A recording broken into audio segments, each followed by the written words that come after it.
नमस्कार ma'am. Ma'am मेरे पास 900 shares हैं इंजीनियर्स इंडिया के 203 की एवरेज पे, और अगर परमिट करे तो एक और ऐड करना चाहूँगा मैम।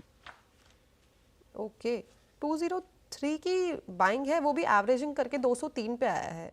जी आशीष सर, आज तो ठीक ठाक तेज़ी दिखाई दे रही है इंजीनियर्स के अंदर, लेकिन पिछले एक हफ्ते या पिछले 6 महीने की भी बात करी जाए तो कॉन्टिन्यूसली एक डाउन ट्रेंड देखने को मिल रहा है। करीबन 26% का यहाँ पे हमें नेगेटिव देखने को मिल रहा है ट्रेंड। क्या करना चाहिए? 203 की एवरेजिंग की गई है, क्या और कर सकते हैं इन लेवल्स पे एवरेजिंग? कंचन जी, वन वे फॉल देखा हमने इसमें मिड जुलाई से, जहां 300 का जो जोन था वहां से स्टॉक्स स्लाइड होकर ऑलमोस्ट 40% के करीब ऊपर से गिर चुका है। और हमें लग रहा है कि पीएसयूज में थोड़ा और स्पेसिफिकली कैपिटल गुड्स रिलेटेड जो स्टॉक्स है उनमें ज्यादा और यहाँ से प्रेशर माउंट होता हुआ देखने मिल सकता है। तो एवरेजिंग करने की सलाह नहीं रहेगी। ये जो पोजीशन है इसमें ये बने रहे, जो स्टॉप लॉस इन्हें मेंटेन करना चाहिए 170 का। और एक बार अगर ये स्टॉक इनके भाव पर आता है तो वहां पे एग्जिट करने की सलाह रहेगी। जी, तो खरीदारी के भाव पे एग्जिट कर सकते हैं। पुनीत जी, एक सवाल और है आपका, राइट? जी जी जी मैम। मैम SDVN है मेरे पास 700 125 की एवरेज पे। SJVN, right right. एक बार खरीदारी का फिर से प्राइस बताना 125 सर। 125। 125, 125 के भाव पे खरीदारी की गई है। यहाँ पे भी अभी इस टाइम पे शेयर देखें तो करीबन 20 रुपए नीचे चल रहा है ये इस टाइम पे भी। क्या करना चाहिए बहेती सर? SJVN के शेयर हैं, क्योंकि इसका भी अगर पिछले 6 महीने का चार्ट देखें तो शेयर कहीं ना कहीं कंसोलिडेट होके डाउन ट्रेंड में ही बना हुआ है। यहाँ पे भी 21-22% का एक नेगेटिव ट्रेंड देखने को मिला है पिछले एक साल में। जी, मोस्ट ऑफ द पीएसयूज में एक वन वे रैली देखा था हमने 2023 और 2022 के मिड से। और हमें लग रहा है कि 2024 जो है वो एक प्रेशर में रहेगा पीएसयूज के लिए। जो इनमें रिकवरी देखने मिलेगी वो शायद प्रॉब्ली 2025 के ऑनवर्ड्स ही इनमें अब रिकवरी देखने मिल सकती है, जो कि इन्हें वापस नए हाइज देखने मिलेंगे। यहाँ पर हमें लग रहा है कि एक स्ट्रिक्ट स्टॉप लॉस रखे 100 का एग्जैक्टली। अगर उसके नीचे जाता है तो उसमें से एग्जिट करने की सलाह है। जी जी, तो ये थी राय SJVN पे। मूविंग फॉरवर्ड, कानपुर से हमारे साथ जुड़े हैं संतोष सिंह जी। गुड मॉर्निंग संतोष जी, क्या सवाल है आपका? Good morning ma'am. Good morning sir, अपना सवाल पूछिए। मैडम मेरे पास जी एंटरटेनमेंट के 500 शेयर हैं, 126 रुपए 47 पैसे के हिसाब से। जी, तो ये भी बताइए इसमें क्या कर सकते हैं हम? ऐड करना है या इसको होल्ड करें? सर टाइम फ्रेम क्या लेके चल रहे हैं आप? टाइम फ्रेम 6 मंथ का है। 6 महीने का है, ठीक है। बहेती सर, पिछले एक साल में हम देखें तो काफ़ी ज़्यादा सुर्खियों में भी ये काउंटर बना हुआ है, जिसके चलते एक शार्प डाउनफॉल देखने को मिला है। आधा हो गया है शेयर, जो उसका हाई था वो था करीबन 300 रुपये के आसपास, वहाँ से आधा होता हुआ दिखाई दिया है। लेकिन जो खरीदारी का भाव है वो निचले स्तर पर ही है, 126। क्या कर सकते हैं? जी, कंचन जी, जब से इनकी डील कॉल ऑफ हुई है ऑलमोस्ट मिड जनवरी से, वहां से हमने देखा है स्टॉक कंटिन्यूअसली प्रेशर में रहा है। और कोई भी पुल बैक आ रहा है तो उसमें एक सेलिंग प्रेशर इसमें इंटैक्ट बना हुआ है।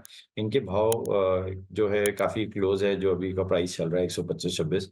हमें लग रहा है कोई पुल बैक मिलता है और इनके भाव पर ये स्टॉक आता है तो उसमें से एग्जिट करने की सलाह है। इन लेवल्स पे लॉन्ग भी नहीं हम सजेस्ट कर रहे। 118 का स्टॉप लॉस जरूर मेंटेन करें स्टॉक में, और भाव पे आते ही एग्जिट करें इसको। ओके, तो ये थी राय जी एंटरटेनमेंट पर। मूविंग फॉरवर्ड, हमारे साथ नागपुर से जुड़े हैं महावीर जी। महावीर जी, गुड मॉर्निंग, क्या सवाल है आपका?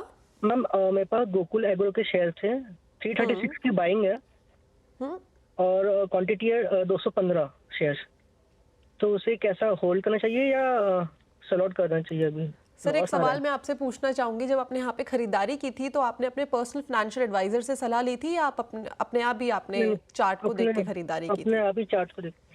क्योंकि आपने 52 हफ्ते के हाई पे यहाँ पे खरीदारी कर ली है। बहेती जी, आप ही बताइए कि क्या करना चाहिए? 336 रुपए की खरीदारी का भाव है, 215 शेयर्स हैं।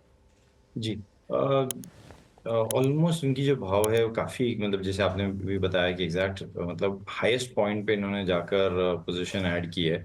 और स्टॉक काफ़ी एक mid cap small cap category का है, 3-3.5 हज़ार करोड़ की मार्केट कैप की है। तो यहाँ पे हम यूजुअली देखा है कि जब अगर प्रॉफिट टेकिंग आती है तो बहुत सीवियर आ सकती है।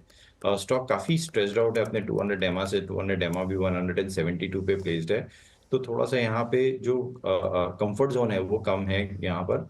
हमें लग रहा है कि 240 का एक स्ट्रिक्ट स्टॉप लॉस लगा के रखे, अगर उसमें उसके नीचे जाता है तो इस पोजीशन में से एग्जिट करने की सलाह रहेगी। जी, तो ये थी राय गोकुल एग्रो पे। मूविंग फॉरवर्ड, अहमदाबाद से हमारे साथ जुड़े हैं अरविंद जी। गुड मॉर्निंग अरविंद जी, क्या सवाल है आपका? Good morning ma'am. मेरे पास गोदावरी पावर के 5000 शेयर है, बाइंग प्राइस है 214, और हुडको के 1000 शेयर है, 352 बाइंग प्राइस है। लॉन्ग टाइम में रुक सकता हूँ, व्यू बताइए। जी, शुरुआत करते हैं गोदावरी पावर से।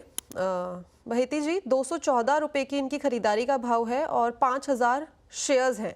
ये भी करीब करीब अपने ऑल टाइम हाई 244 का इसने 52 हफ्ते का हाई बनाया है। 214 की खरीद है और इस टाइम जो काउंटर है वो ट्रेड कर रहा है 170 में। तो ये भी यहाँ से 40-45 रुपये नीचे ट्रेड कर रहा है। क्या करना चाहिए? लेकिन ये है कि नज़रिया इनका लंबे समय का है।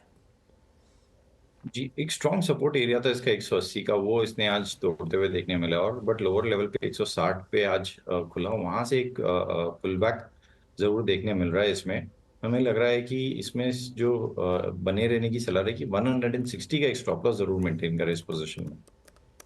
जी अरविंद जी, मैं एक बार आपसे वापस से हुडको का बाइंग प्राइस पूछना चाहूंगी।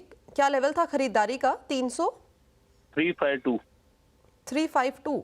सर, आपने तो ऑल टाइम हाई पे खरीदारी की है हुडको के अंदर।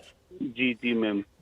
जी आशीष सर, सेम केस जैसे कि हमने गोकुल एग्रो में देखा था, ऑल टाइम हाई पे खरीदारी की गई है। 353 का इसने 52 हफ्ते का हाई लगाया और इस टाइम पे 196 पे ट्रेड कर रहा है। आधा ऑलरेडी शेयर हो गया है। आपस से क्या लगता है, एक पुल बैक आता हुआ दिखाई देगा? कंचन जी, इनके थ्रू मैं काफ़ी लार्जर ऑडियंस से एक सजेस्ट करना चाहूँगा कि अगर वो मोमेंटम चेज कर रहे हैं, ये सारे जो हाई बीटा काउंटर्स है मोमेंटम चेज कर रहे हैं, और जैसे कि काफ़ी कॉलर्स ने आज मतलब ऑलमोस्ट 52 वीक हाई के पास में ही स्टॉक्स एक्यूमुलेट किए हैं। हमें लग रहा है अगर आप मोमेंटम चेज कर रहे हैं, ज़रूर कर रहे हैं, लेकिन एक स्ट्रिक्ट स्टॉप लॉस ज़रूर रखिए। आप देखिए 350 का स्टॉक ऑलमोस्ट 200 के नीचे स्लिप हो चुका है, तो एक स्ट्रिक्ट स्टॉप लॉस रख के जरूर मोमेंटम चेज करें, क्योंकि ये सारे स्टॉक्स जो है वो काफी स्ट्रेस्ड आउट है। हुडको की अगर मैं बात करूं तो ऑलमोस्ट 2023 में ही ये स्टॉक 40 रुपए पे चल रहा था, वहां से ऑलमोस्ट 7 टाइम्स बढ़ा है। तो ऐसे अगर स्टॉक्स है तो मोमेंटम में स्टॉप लॉस जरूर ही इनको बचा सकता है। अब इन्हें जो स्टॉप लॉस मेंटेन करना चाहिए 180 के करीब का एक एसएल मेंटेन करे। अगर उसके नीचे जाता है तो एक सपोर्ट एरिया जो है, एम सपोर्ट एरिया, वो टूटता हुआ देखने मिलेगा, तो वहां पे एग्जिट करने की। आशीष जी, एक हुडको पर राय मिल गई। इस बीच आपके स्क्रीन पर आप देखें प्रधानमंत्री श्री नरेंद्र मोदी बोलते हुए इस वक्त वडोदरा में टाटा एयरक्राफ्ट कॉम्प्लेक्स का लोकार्पण कर रहे हैं। उसी उपलक्ष्य में आप इस वक्त प्रधानमंत्री को देख पा रहे हैं।